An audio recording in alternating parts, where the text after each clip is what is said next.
Polda Metro Jaya akan memberikan keterangan terkait penahanan Jessica Wongso dalam kasus kematian Wayan Mirna Salihin. Sudah ada rekan saya Tesar Aditya dan Tommy Pribadi dan David Sibarani langsung dari Polda Metro Jaya. Selamat siang Tesar, setelah kemudian menangkap Jessica dan sudah 1 kali 24 jam melakukan pemeriksaan, apakah sudah ada keterangan dari Polda Metro Jaya terkait dengan penahanan Jessica ini? Ya, Carlos dan juga pemirsa, tentunya memang sedianya hari ini Polda Metro Jaya menggelar konferensi pers terkait dengan penetapan Jessica Wongso sebagai tersangka dalam kasus kopi bersianida yang kemudian menewaskan Wayan Mirna Salihin. Namun tadi Kombes Pol M. Iqbal yang merupakan Kadif Humas Polda Metro Jaya memastikan bahwa konferensi pers yang memang sedianya digelar pada siang ini pukul 10 batal digelar, dan tadi juga kami mencoba menghubungi tim ketua dari tim pengacara dari Jessica Wongso, Yudi Wibowo, untuk memastikan apakah hari ini ada jadwal penyidikan atau tidak, atau memang ada keluarga yang akan membesuk atau tidak. Dan tadi Yudi Wibowo sendiri menyatakan bahwa hari ini tidak ada jadwal besuk dan juga tidak ada jadwal pemeriksaan, sehingga pengacara dan juga keluarga dipastikan tidak akan hadir pada hari ini karena memang mereka juga tidak diperbolehkan untuk hadir karena memang tidak ada jadwal pemeriksaan dan juga tidak ada jadwal kunjungan hari ini. Dan kami juga tadi sempat menanyakan kepada pengacara Jessica Wongso, Yudi Wibowo, mengenai apakah kemudian Jessica akan mengajukan pra-peradilan. Yudi Wibowo mengatakan memang hingga saat ini belum ada ke arah sana, namun ia cukup pesimis terkait dengan mengajukan pra-peradilan karena memang kepolisian Polda Metro Jaya hingga saat ini sudah mengantongi 4 alat bukti dan juga beberapa keterangan ahli. Dan ini memang cukup pesimis karena kemudian memang potensinya menjadi lebih kecil ketika sudah ada 4 alat bukti. Sebelumnya memang direncanakan hari ini akan digelar konferensi pers yang akan dipimpin langsung oleh Kapolda Metro Jaya Irjen Pol Tito Karnavian. Ya, pemirsa, Jessica Wongso telah ditetapkan sebagai tersangka oleh pihak Polda Metro Jaya dalam kasus dugaan pembunuhan Wayan Mirna Salihin. Dan sejak Sabtu pagi, Jessica Wongso ditahan guna pemeriksaan lebih lanjut. Dan untuk mengetahui kondisi terkini di Polda Metro Jaya, kita bergabung dengan reporter Teza Aditya dan juru kamera Tommy Pribadi dan David Sibarani.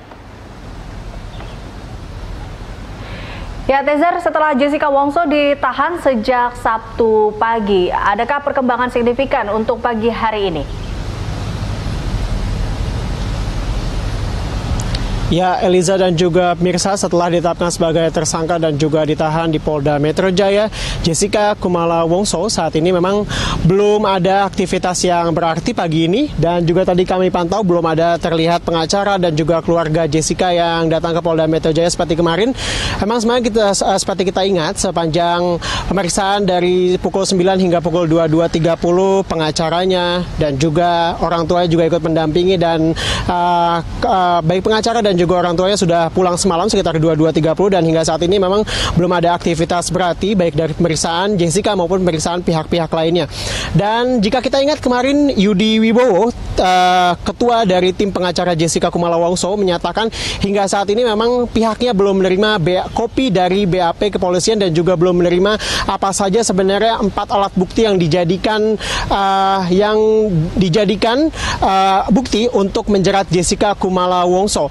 Sehingga hingga saat ini Yudi menyatakan bahwa dan bersikukuh menyatakan bahwa kliennya Jessica Kumala Wongso tidak bersalah karena hingga saat ini juga belum ada bukti-bukti yang signifikan yang memperlihatkan bahwa Jessica yang memasukkan racun sianida ke dalam kopi yang diminum Mirna, sehingga akhirnya beberapa saat setelah minum kopi, Mirna akhirnya meninggal dunia. Dan akhirnya dengan bukti-bukti yang ditemukan oleh polisi, ada 4 alat bukti dan juga keterangan dari pihak ahli, memang akhirnya Jessica Kumala Wongso ditahan oleh pihak Polda Metro Jaya selama 20 hari dan dapat diperpanjang. Direktur Reserse Kriminal Umum Krisnamurti menyatakan memang ada alasan objektif dan juga subjektif terhadap penahanan ini. Yang pertama adalah alasan subjektifnya, jika kita merujuk undang-undang, adalah kekhawatiran tersangka melarikan diri, mengulangi perbuatannya, dan juga menghilangkan barang bukti. Dan juga alasan objektifnya adalah tercermin dari unsur-unsur gelar perkara yang sudah mencukupi. Seperti kita tahu juga bahwa memang kasus ini berkaitan dengan pasal 340 tentang pembunuhan pembunuhan berencana dengan ancaman maksimal hukuman mati dan juga penjara seumur hidup.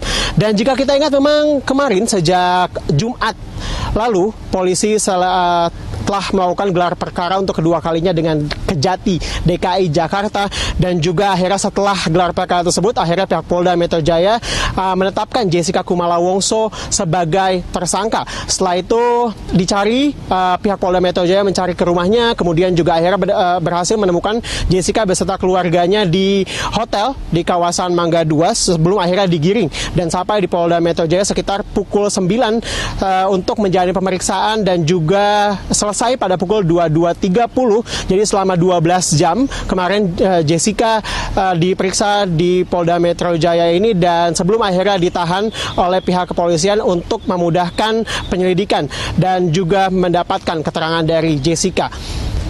Eliza. Ya, Tezar, ini apa kira-kira untuk agenda hari ini terkait dengan kasus Mirna ini?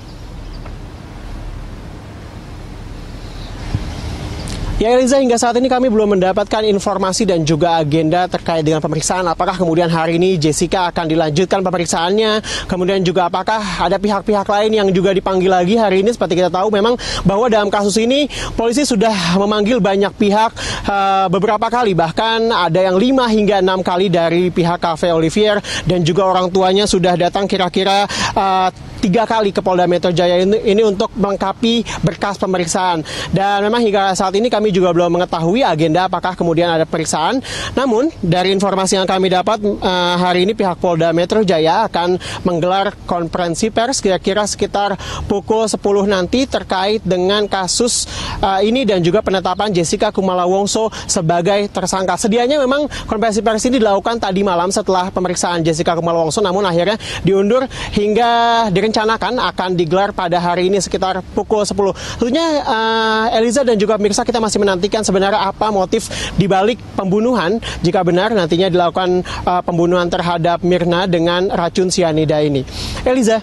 Baik, terima kasih Tezar. Pemirsa, demikian laporan Tezar Aditya dengan juru kamera Tommy Pribadi dan David Sibarani dari Polda Metro Jaya, Jakarta Selatan. Sementara itu, anggota Komisi 3 DPR Masinton Pasaribu membantah telah memukuli staf ahlinya Dita Aditya. Meski demikian, Masinton mengakui adanya insiden yang menyebabkan Dita mengalami luka memar di bagian wajahnya.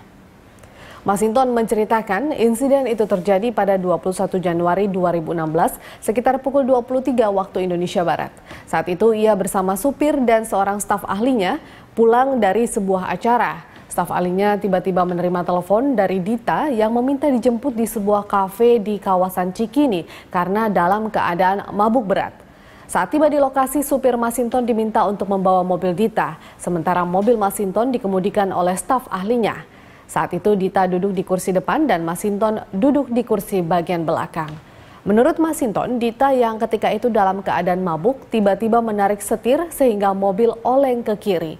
Pengemudi mobil langsung melakukan rem mendadak dan menepis tangan Dita hingga mengenai wajahnya sendiri.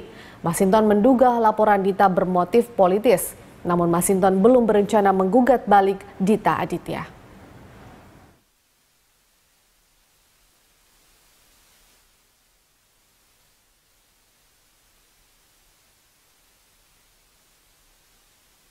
Anggota Komisi 3 dari Partai PDI Perjuangan, Masinton Pasaribu, dilaporkan ke Bareskrim Mabes Polri terkait kasus penganiayaan. Laporan itu disampaikan staf ahli Dita Aditya yang mengaku dianiayanya, yaitu dianiaya Masinton pada 21 Januari lalu.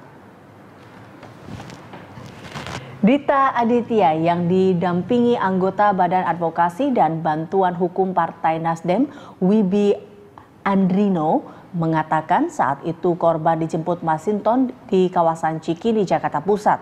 Dita sempat diajak berputar-putar oleh Masinton hingga akhirnya terjadi keributan di dalam mobil yang berujung pemukulan di daerah Cawang, Jakarta Timur. Akibatnya Dita mengalami luka lebam di mata sebelah kanannya. Selain sebagai staf ahli Masinton, Dita Aditya diketahui juga menjabat sebagai kader DPW Partai Nasdem DKI Jakarta.